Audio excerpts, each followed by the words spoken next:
Bismillahirrahmanirrahim. Assalamualaikum warahmatullahi wabarakatuh. Alhamdulillahirrabbilalamin. Kita berjumpa lagi dalam pembelajaran kali ini dengan tema indahnya kebersamaan dan subtema kebersamaan dalam keberagaman. Tujuan pembelajaran pada kali ini yaitu dengan mendengar penjelasan guru, siswa dapat memahami pecahan biasa dan pecahan campuran. Dengan menyaksikan video dari YouTube, siswa dapat memecahkan masalah atau soal pecahan biasa dan pecahan campuran. Dengan mengamati gambar, siswa dapat mengenal bagian-bagian telinga. Dengan diskusi, siswa dapat menemukan gagasan pokok dan gagasan pendukung dari sebuah teks. Baik, sebelum pembelajaran dimulai, kita sama-sama menyanyikan lagu nasional yang berjudul Maju Tak Gentar.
Baik, materi yang pertama yaitu bentuk pecahan. Pada pertemuan sebelumnya, Ibu sudah menjelaskan tentang pecahan senilai. Hari ini kita akan mempelajari bentuk pecahan. Bentuk pecahan itu ada beberapa macam. Hari ini kita akan membahas dua macam, yaitu pecahan biasa dan pecahan campuran. Coba, ada yang tahu apakah itu pecahan biasa? Ya, betul. Pecahan biasa adalah bentuk pecahan yang bilangan pembilang dan bilangan penyebutnya merupakan bilangan bulat. Contohnya apa aja ya, Bu? Contohnya 1/2, 2/3, 3/4, 5/10, dan sebagainya. Pecahan biasa terbagi menjadi dua, yaitu pecahan murni dan pecahan tidak murni. Dikatakan pecahan murni jika pembilang kurang dari atau sama dengan penyebut. Kemudian, dikatakan pecahan tidak murni jika pembilang lebih besar dari penyebut. Baik, di sini Bu Ais akan jelaskan pecahan murni terlebih dahulu. Contoh dari pecahan murni adalah 5/10. Ini adalah contoh dari pecahan murni di mana pembilang kurang dari 10. Nah, ini adalah pecahan murni. Selanjutnya adalah pecahan tidak murni. Pecahan tidak murni ketika pembilang lebih besar daripada penyebut. Contohnya adalah 7/5, di mana pembilangnya, nilainya atau angkanya lebih besar daripada penyebutnya. Sudah dapat dipahami ya? Selanjutnya, pecahan campuran. Apakah pecahan campuran itu? Pecahan campuran yaitu pecahan yang terdiri dari bilangan bulat utuh dan bilangan pecah biasa.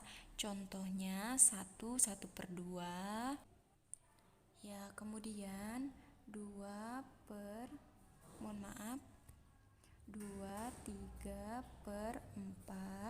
ataupun 5/1/2 dan semacamnya, di mana ada bilangan bulat yang utuh dan ada bilangan pecahan. Baik, di sini sudah ada contoh. Di hari Minggu, Meli membantu ibu membuat kue kering. Satu resep kue kering membutuhkan tepung 1/2 kg. Bagaimanakah mengubah pecahan campuran menjadi bentuk pecahan biasa? Caranya yaitu 1/2. Nah, untuk langkah yang pertama yaitu kita mengkalikan angka 1 ini dengan penyebutnya. Ini dikali, kemudian bisa dibuat di sini pernya dulu per 2. 2 dikali 1 ditambah, nah untuk yang ke sini yaitu ditambah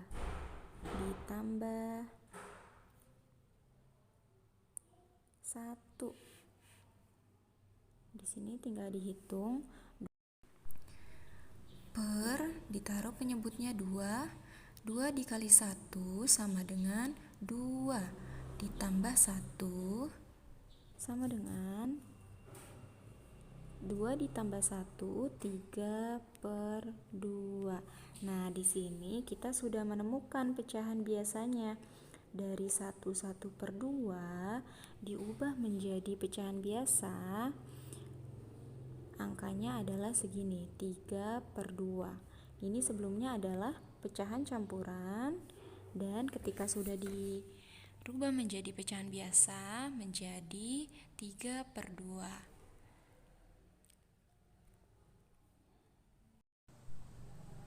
Lalu di sini ada sebuah teks, mari kita baca bersama. Teman-teman tentu hafal ya dengan semboyan Bhinneka Tunggal Ika yang dicengkram oleh lambang negara Indonesia, yaitu burung Garuda. Kata Bhinneka Tunggal Ika ini mengingatkan kita bahwa bangsa Indonesia bersatu membentuk Negara Kesatuan Republik Indonesia yang terdiri dari berbagai suku bangsa dan berbagai ras dengan ragam bahasa, ragam budaya, ragam suku, berbeda agama, berbeda kepercayaan, berbeda status sosial, berbeda tingkat pendidikan, dan lainnya. Semboyan ini menggambarkan persatuan dan kesatuan bangsa Indonesia. Kita memang berbeda, tapi tidak boleh membeda-bedakan. Membeda-bedakan akan menimbulkan perpecahan. Kita harus bisa menghargai perbedaan tersebut. Seperti kita ketahui, kata Bhinneka Tunggal Ika ini diambil dari kitab Kakawin Sutta Soma karangan Empu Tantular yang ditulis dalam bahasa Jawa kuno. Kitab ini ditulis pada masa kerajaan Majapahit sekitar abad ke-14. Semboyan Bhinneka Tunggal Ika ini mengajarkan kita tentang sikap toleransi terhadap orang lain yang berbeda dengan kita. Nah, pada halaman selanjutnya yaitu halaman 31, instruksinya adalah mencari gagasan utama dan gagasan pendukung.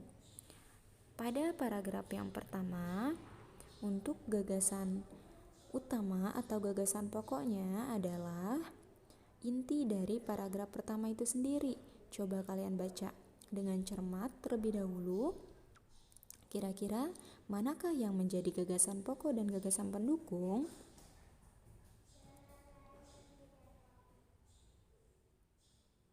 Ya, betul. Untuk gagasan pokoknya terdapat pada awal paragraf atau awal kalimat, yaitu yang ini. Kita bisa tandai.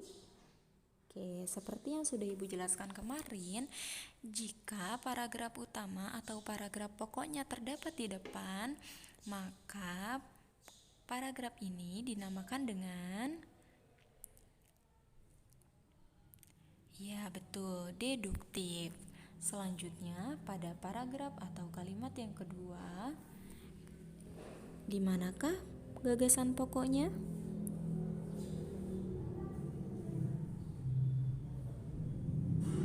Baik, setelah kita cermati, akhirnya kita bisa menentukan bahwa gagasan pokoknya terdapat pada kalimat yang pertama. Oke, kalimat ini juga bisa dinamakan dengan kalimat deduktif. Selanjutnya, untuk yang ketiga, dapatkah kalian menemukan gagasan pokok dari paragraf yang ketiga?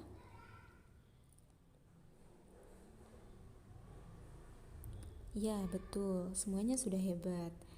Pada paragraf yang ketiga, gagasan pokoknya berada pada kalimat utama atau kalimat awal. Jadi, kalimat ini dinamakan juga dengan kalimat deduktif atau paragraf deduktif. Selanjutnya yaitu ada teks tentang bagian dari telinga. Mari kita baca dengan seksama. Suara yang berasal dari luar masuk ke telinga melalui udara. Suara tersebut ditangkap oleh gendang telinga. Akibatnya, gendang telinga bergetar. Getaran ini lalu diteruskan oleh tulang-tulang pendengar ke telinga bagian dalam, tepatnya di ujung saraf. Oleh saraf, getaran tersebut disampaikan ke otak agar diolah sehingga kita dapat mendengar.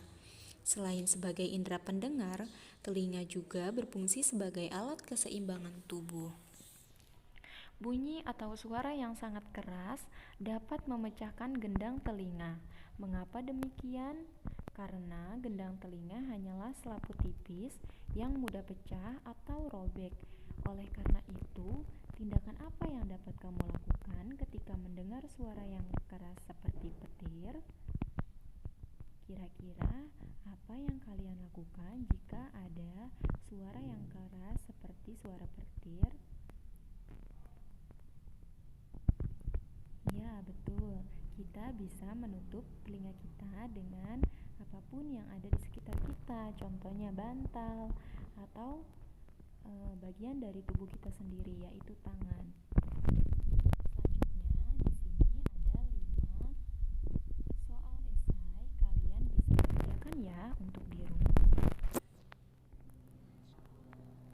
Alhamdulillah, kita sudah ada di penghujung materi kita hari ini. Semoga besok kita bisa melakukan pembelajaran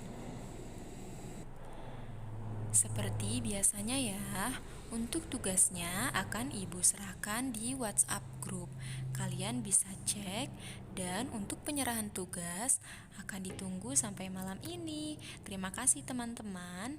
Semoga hari kalian menyenangkan dan kalian bisa memahami apa yang Ibu paparkan hari ini. Sekian dari Ibu, kurang lebihnya mohon maaf. Kita akhiri dengan pembacaan Alhamdulillah. Wabillahi taufik wal hidayah. Wassalamualaikum warahmatullahi wabarakatuh.